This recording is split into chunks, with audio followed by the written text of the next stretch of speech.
அனைவருக்கும் வணக்கம். நான் கொஞ்சம் சந்தோஷப்பட்டுக்கிறேன் இன்னைக்கு. அதிகமாவே சந்தோஷப்பட்டுக்கிறேன் நான்.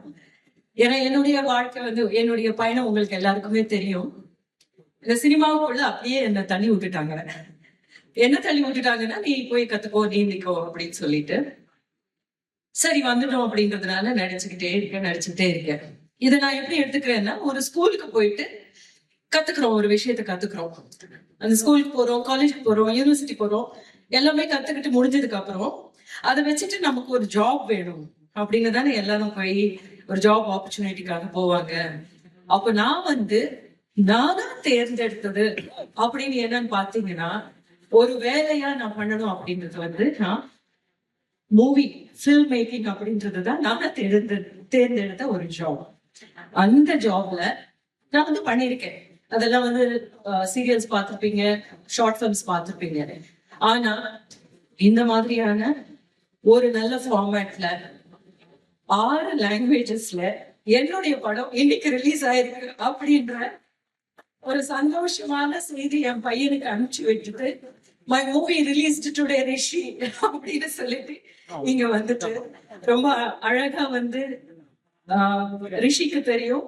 அவங்களுடைய பொண்ணும் மாறன் அவர்களுடைய பொண்ணும் ரிஷியும் ஒரே கிளாஸ்ல படிச்சவங்க.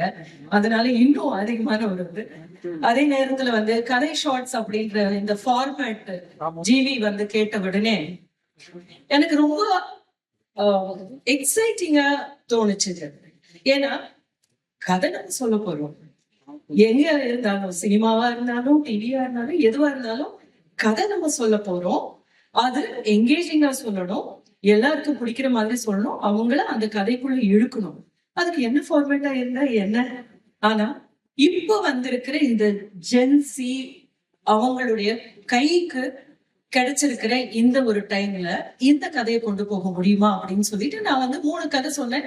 அதுல இந்த கதை செலக்ட் பண்ணிருக்காங்க. இந்த கதையை நான் ரொம்ப நாளா சொல்லிக்கிட்டே இருக்கேன். ஆனா அத ஏத்துக்கிற ஒரு சமூகமா இல்ல அப்படின்னுதான் எனக்கு ப்ரொடியூசர்ஸும் எல்லாரும் சொல்லிட்டு இருந்திருக்காங்க. இதை நீங்க எப்படிங்க சொல்ல முடியும்? இந்த விஷயத்த நீங்க எப்படிங்க கொண்டு வர முடியும்?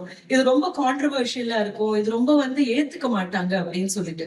ஆனா எனக்கு தோணுச்சு, இது ரொம்ப இளைஞர்களுக்கான ஒரு உரையாடல தூங்கி வைக்கக்கூடிய ஒரு பாயிண்டா இருக்கும். இதுல கண்டிப்பா நம்ம கொண்டு போகணும்னு நினைச்சுக்கிட்டே இருந்தேன். ஜிவி இவங்க உடனே இது எடுத்துலாம் அப்படின்னு சொல்லிட்டு ரம்யாவும் ஜிவி சொன்ன போது ரொம்ப சந்தோஷப்பட்டேன். அதை எழுத எழுத எழுத எழுத பேச பேச பேச பேச எனக்கு என்ன தோணுச்சுன்னா, இந்த gen Z has created a platform or a place where we can talk anything அப்படின்னு. அதுக்கு இந்த இளைஞர்களுக்கு முதல்ல ஹேட்ஸ் ஆஃப் சொல்லிக்கணும். ஏன்னா இதுல பேசியிருக்கிற விஷயங்கள் எல்லாம் பாத்தீங்கன்னா, சில நேரத்துல நான் சொல்லியிருந்த போது முகத்தை எல்லாம் சொல்லிச்சுட்டாங்க, ரொம்ப ஃபெமினிசம் பேசுறீங்க. ஆக்சுவலா இது ஃபெமினிசமே கிடையாது. அவள் இஸ் ஈக்குவல் டு அவன் குவெஸ்டன் மார்க். அதாவது அவளும் அவனும் ஈக்குவலா இல்ல அப்படின்ற நிறைய விஷயங்களை நம்ம பேசிக்கிட்டே இருக்கோம்.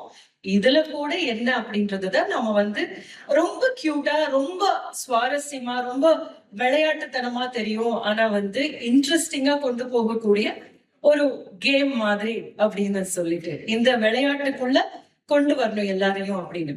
சோ இது எழுதிக்கிட்டு இருக்கும் போது எனக்கு இருந்த ஒரு சின்ன சேலஞ்சு என்ன, இந்த ஃபார்மேட்ல இருந்த ஒரு சின்ன சேலஞ்சு இருந்ததுன்னா 1.5 minutes குள்ள அப்படின்னு. அது கொஞ்சம் அடாப்ட் ஆகிறதுக்கு முதல்ல நான் ஸ்ட்ரகிள் பண்ணேன். பட் அது ரொம்ப இன்ட்ரெஸ்டிங்கா பட்டுச்சு. ஏன்னா இப்போ இருக்கிற அட்டென்ஷன் ஸ்பேன் நம்ம எல்லாருக்குமே உணர்த்தி இருக்கிற நேரமா இதை பார்த்தேன் நான்.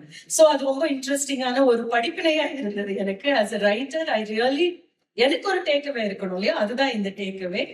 So that was really good. And அப்படின்னு பார்க்கும்போது நான் சக்சஸ்ஃபுல் பிலிம்ஸ் நான் பார்க்க ஆரம்பிச்ச போது இந்த ஃபார்மேட் அந்த சக்சஸ்ஃபுல் பிலிம்ஸ்ல ஆல்ரெடி இருக்கு.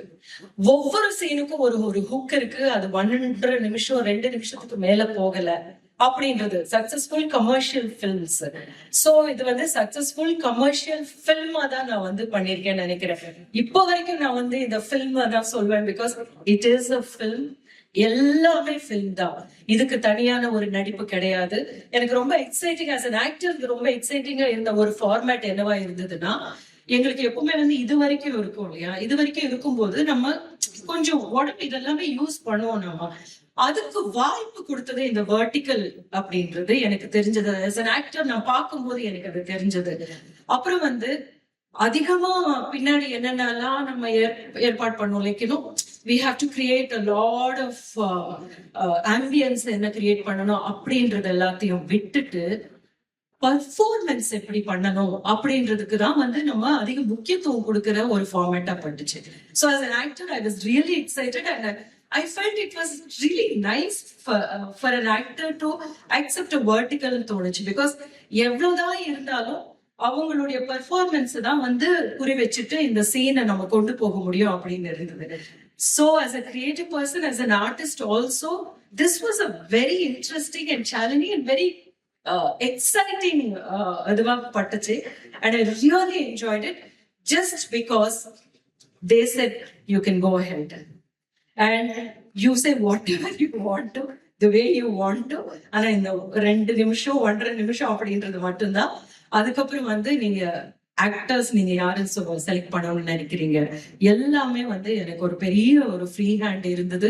ஐ காட் லவ்லி ஆக்டர்ஸ், குருபரன், கார்த்திகேயன், மகாலட்சுமி, பவித்ரா லக்ஷ்மி, ரோஷன், என்னுடைய ஃப்ரெண்ட்ஸ் 2-3 பேர் வந்து எனக்காகவே, சத்யா மருதானி, ஷிமோர் மாதிரி எல்லாம் நிறைய வந்தாங்க, நவீன் இந்த மாதிரி எல்லாம் வந்தாங்க. they made the whole story come alive with their eyes first and their performance and they are being there and thank you so much. இந்த மேடையில நான் வந்து நிக்கில பார்க்கும்போது சொன்னேன், இது ஃபர்ஸ்ட் மேடை எனக்கு. as a director எனக்கு நீங்க ஃபர்ஸ்ட் மேடையை கொடுத்துருக்கீங்க. அதுக்கு வந்து கதை ஷார்ட்ஸுக்கு நான் நன்றி சொல்றேன். என்னுடைய ப்ரொடக்ஷன் டீமுக்கு மது சார் நன்றி சொல்றேன், கௌதம், பிராடி, of course they are all there. But என்னுடைய மியூசிக் டைரக்டர், இதுல வந்து நான் ஒரு பாட்டு எழுதியிருக்கேன், Mark, such a beautiful music. நீங்க அந்த பாட்டு கேட்டீங்க, போடுறீங்களா பாட்டு? ஓகே, சரி. அந்த மாதிரி and also my art director Afzal and cameraman Rajesh, fantastic. அவங்க பார்க்கும்போது சொன்னாங்களா, நீங்க வந்து எப்படி இதெல்லாம் அவங்களால அச்சீவ் பண்ண முடிஞ்சது அப்படின்னு. without the team I wouldn't have achieved this அப்படின்றதும் and many more to go அப்படின்னு சொல்றதுக்கு முன்னாடி I started from கதை ஷார்ட்ஸ்னு சொல்லிக்கிறதுல எனக்கு ரொம்ப பெருமையா நான் நினைக்கிறேன். And thank you. And Nitya, she helped me well, writing. Thank you so much. And great doing. Thank you.